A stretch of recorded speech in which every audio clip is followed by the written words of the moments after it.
Karibu mtazamaji, jina langu ni Mary Kilobi na mtangazaji wa ishara ni William Sila.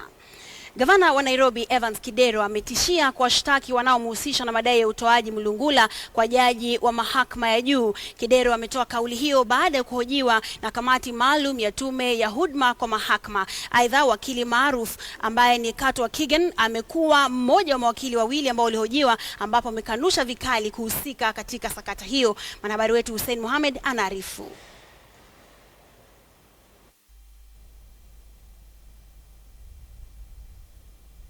Siku ya pili katika mahakama ya juu, ikiwa ni mizani ya haki kwa kamati inayochunguza tuhuma za ufisadi na umkabili jaji wa mahakama ya juu Philip Tunoi. Awamu hii ikiwa ni gavana wa Nairobi Evans Kidero alifika mbele ya kamati maalum ya tume ya huduma kwa mahakama kujibu tuhuma ya kutoa shilingi milioni 200 kwa jaji Philip Tunoi kushawishi mwelekeo wa kesi ya kupinga ushindi wake kwenye uchaguzi mkuu uliopita. Whether it's 1 shilling, 2 shillings or 300 million, I never bribed him because, as I said, my case was very strong. There are 7 Court of Appeal precedences, and in the Supreme Court, their presidents, the Mary Wambui case was determined on time, the Munya case was determined on time, and the Raila Odinga versus Uhuru case was determined on time. Wakati huo huo, mawakili KTN na Isa Mansur pia walifika mbele ya kamati hiyo maalum. Kwenye hati yake ya kiapo, mlalamishi Geoffrey Kiplagat amedai kuwa KTN alikuwa ndio mpatanishi kati ya jaji Tunoi na Kidero.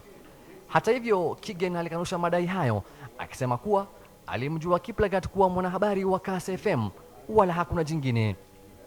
Wakili Mansur naye ndiye aliyefanya kiapo cha ushahidi na kusema kuwa alitekeleza wajibu wake kama wakili.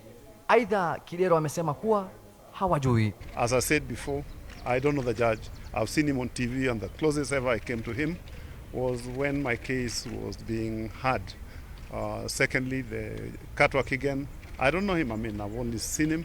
Akisitiza kauli yake, Gavana Kidero alimtuhumu wakili Ahmed Nasir Abdullahi kwa kile alitotaja kama kisasi baada ya kukataa kumpa kazi ya kumwakilisha. Ahmed Nasir approached me and had a meeting with me that he wanted to be part and parcel of my team. And I asked him why. He said he thought it was a very good and a strong case, except he wanted a lot of money. He wanted 25 million, and in cash and in advance. And since I had a very competent team, there was no need, and there was no need for me to pay him. And it's only after I said no to him, and he knows the details where we met, the people who were in that meeting are still alive, is when he crossed and went to Waititu. And I'm surprised that him in particular has been prosecuting this issue in media, and I can assure you that I'm going to sue, and I'm going to sue damn great. Andrew Musangi, wakili wake Michael Njeru, aliyetajwa kuhusika katika sakata hiyo, pia alifika mbele ya kamati hiyo na kauli yake ilikuwa ni moja. The truth? Yeah. Well, the truth is there's no such thing as a bribe being given to Judge Tunoi as far as we know. And that's what we're helping them establish. But they will make a decision. Let me not preempt them.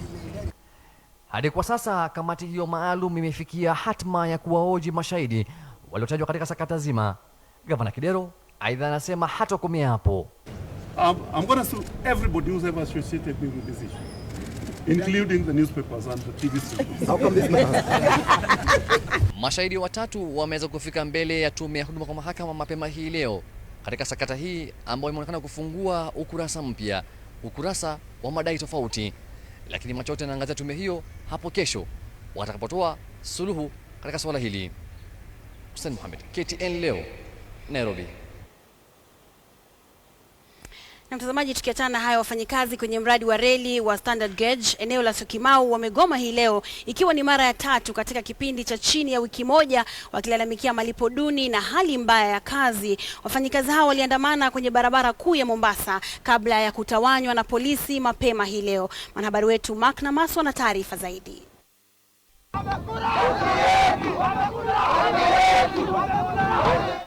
Wafanyakazi wa mradi wa reli ya kisasa maarufu kama Standard Gauge eneo la Syokimau karibu na jiji la Nairobi wakijigamba baada ya mgomo wao wa asubuhi kusambaratishwa. Hoja zao zikawa kukiukwa mkataba wa malipo na wasimamizi wa mradi wakiwemo wa China.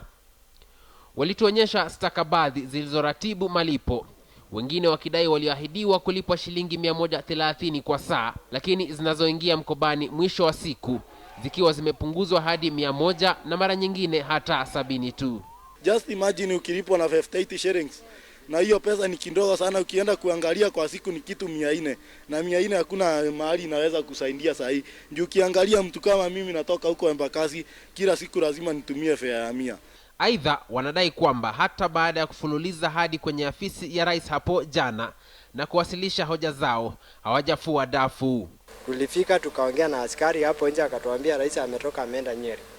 Lakini hiyo ripoti ilifika kwa ofisi yake, already tuko na karatasi yenye imestambiwa muhuri yake na tulizungulikiwa na PS wake. Hiyo karatasi iko na mmoja wa hao wameshikwa. Wako pale. Kuna ka station hapo ndani ndio wamewekwa hapo. Baadhi ya viongozi wa mgomo huu akiwemo mwenyekiti wao Joseph Madhenge na wengine 19 walitiwa mbaroni kwa tuhuma za uchochezi. Kufikia saa 7 walikuwa bado kwenye seli ndani ya kituo hiki cha ujenzi wa reli.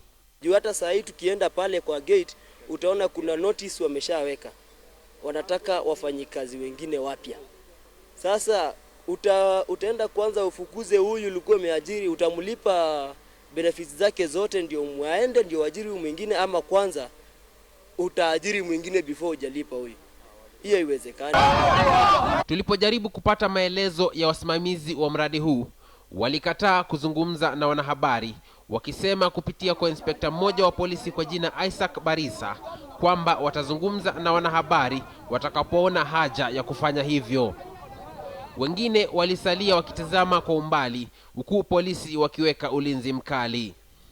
Mark Namaswa, KTN News.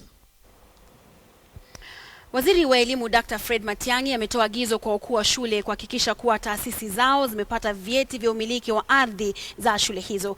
Akizungumza kwenye hafla ya maafisa wa elimu mjini Kisumu, Matiang'i amesema amejitolea kuhakikisha kwamba unyakuzi wa ardhi za shule umekoma kote nchini. Victor Ogali na taarifa hiyo.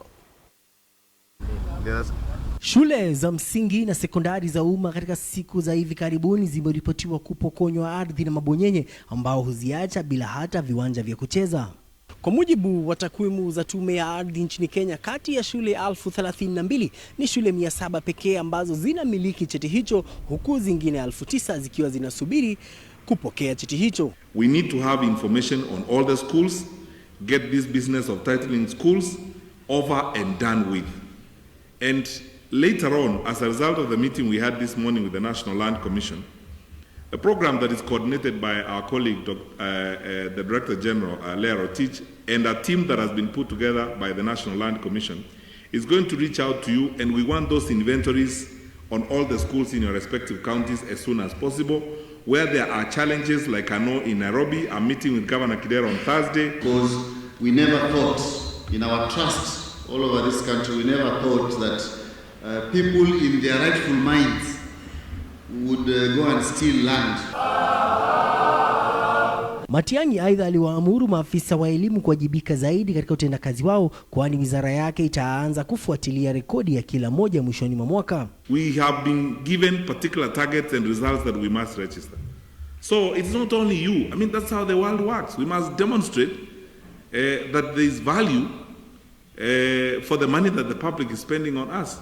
And it's all of us. It's the teachers, it's us as directors, and it's us as responsible people. Waziri huyo aidha alitangaza kuwa atabuni kamati maalum itakayowashirikisha maafisa wote wa kaunti wa elimu. Amesema kamati hiyo itahakikisha kuwa hadhi ya elimu nchini imepanda. In one classroom I walked to, I asked a very plain question to the headmaster. What is the ratio of students to a book in this class? He told us it is 1:1. None of us is blind. We were there. We could see it.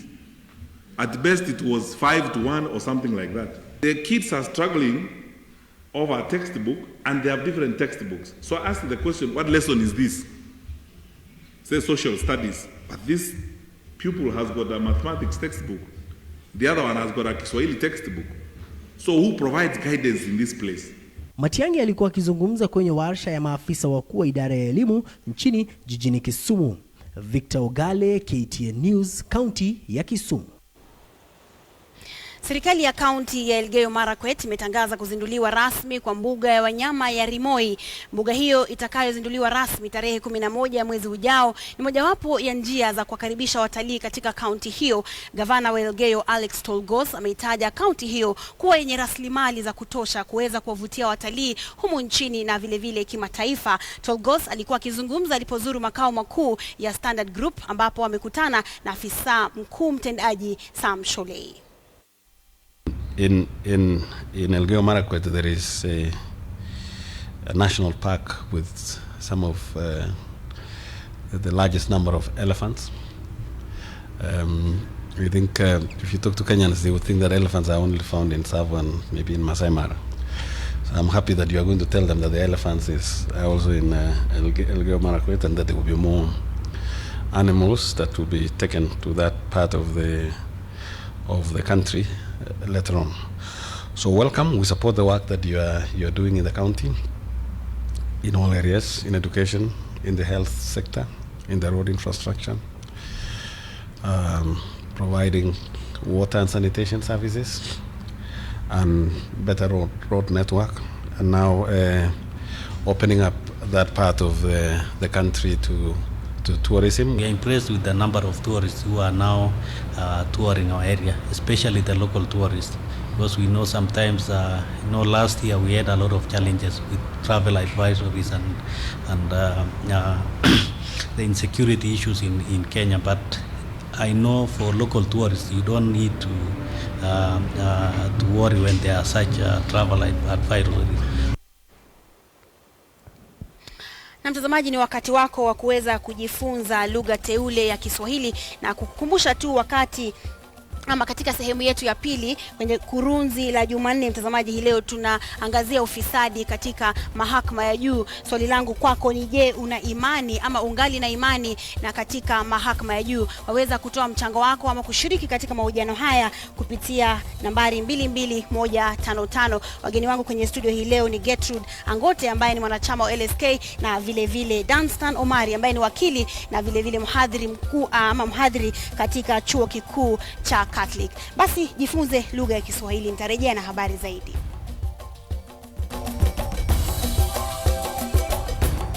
Katika kamusi ya leo tunaangazia neno kizaza. Maana yake ni hali ya watu kukosa kusikizana na kukatokea fujo. Mfano katika sentensi: kizaza kilizuka baina ya wafuasi wa gavana Kabogo na mbunge wa Thika baada ya kutofautiana kuhusu nani alifaa kuanzisha kisima kimoja.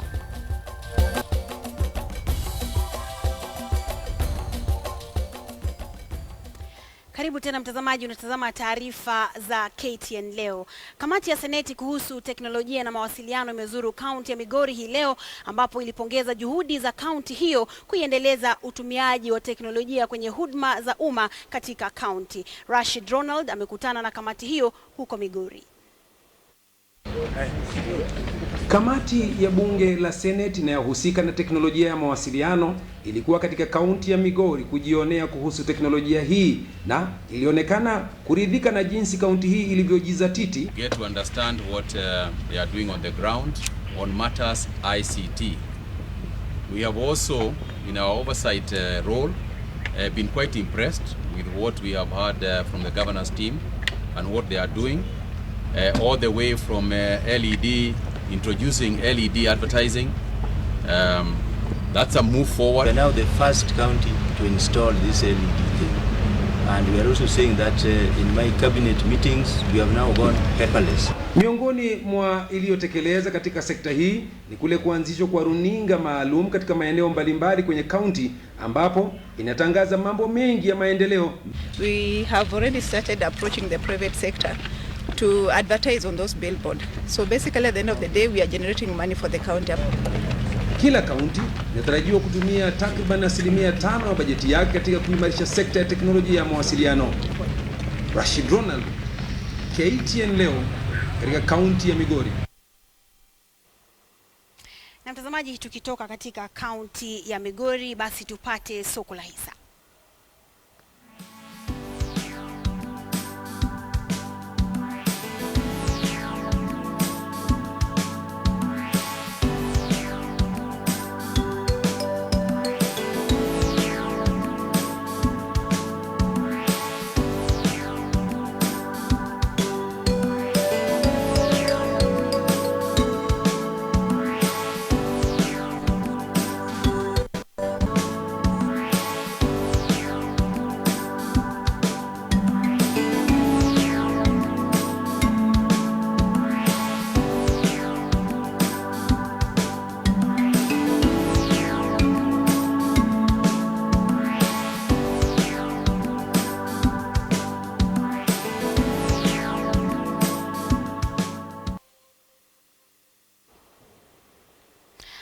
Karibu michezoni. Vigogo wa zamani wa soka nchini AFC Leopards wamepata mkataba na kampuni ya bahati nasibu ya Betway. Hata hivyo, tayari yadaiwa klabu hii ilivunja sheria kutafuta ufadhili huo, huku makundi yanayolumbana yakilemaza juhudi za klabu hii kuwa na mfadhili msimu huu. Kulingana na kamati ya utatuzi wa migogoro katika michezo, ufadhili wa AFC Leopards na Betway si sawa, kwa sababu klabu hii pia yamkini ina kandarasi na kampuni nyingine ya bahati nasibu ya SportPesa. Mwenyekiti wa kamati hiyo John Ohaga amesema kwamba makundi yanayozozana yanapaswa kutafuta uwiano kabla ya kufanya ufadhili kuwa rasmi. Yamkini ufadhili wa Betway ulikuwa ni wa kima cha shilingi milioni 30.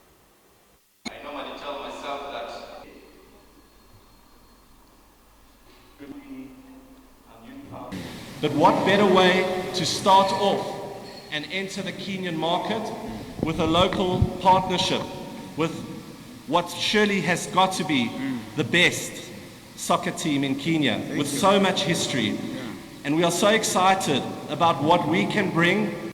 We hope to attract the young talent to AFC Leopards. Thank you. Because the opportunity to be able to send young players to the West Ham Academy, to go to training camps, to bring West Ham players in the off-season to Kenya.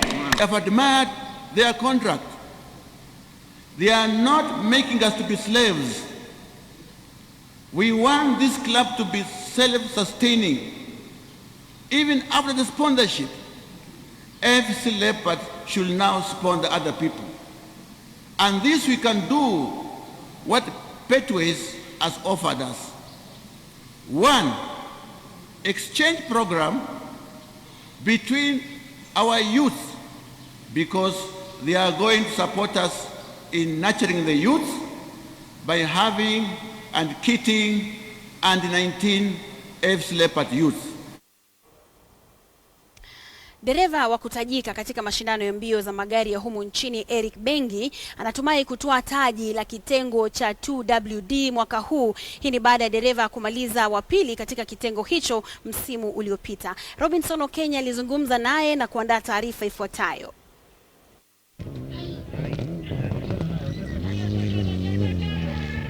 Bila shaka mwaka wa 2015 ulishuhudia upinzani mkali kwenye mashindano ya kitaifa ya mbio za magari humu nchini, huku baadhi ya madereva wapya wakiwapa muda mgumu madereva wa kutajika.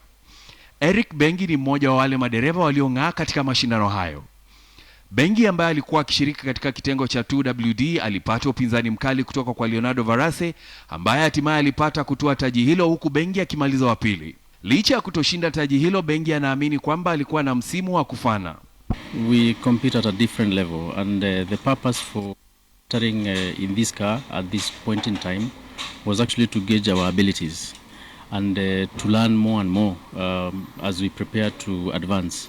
So far, I think we have had our lessons and we have learned the car well and we have handled it. Bengi ambaye alimaliza watatu katika kitengo cha 2WD mwaka wa 2014 katika mashindano ya magari anahisi kwamba upinzani alioupata ulimsaidia kurekodi matokeo mema. Gwiji huyo anatumai kwamba msimu wa mwaka huu huenda akatoa taji hilo. No, 2016 we are not changing the class. We need to cement our position as we evaluate how the competition is going on. Historically, when we came in 2014 season, I think we finished the championship in the third position. Last year we finished it in the second position. Maybe there's a trend following. We should be seeing something different this season. Huku baadhi ya wakosoaji wengi wakidai kwamba gari ambalo Gwiji analitumia alifai kitengo hicho, Bengi anasisitiza kwamba gari hilo aina ya Toyota Run X limo kwenye viwango ambavyo vinastahili kwenye kitengo hicho. This car is a very standard car. Everything in it is standard save for the gearbox. In fact, the gearbox is a disadvantage because it is limited to 170 kph. We cannot do more than that. As opposed to the standard gearbox, which you can do up to 240. Bengi atajitosa barabarani dhidi ya wapinzani wake kwenye mkondo wa kwanza wa mbio za magari nchini ambao utaandaliwa tarehe 28 mwezi Februari. Robinson Okenya, KTN Michezo.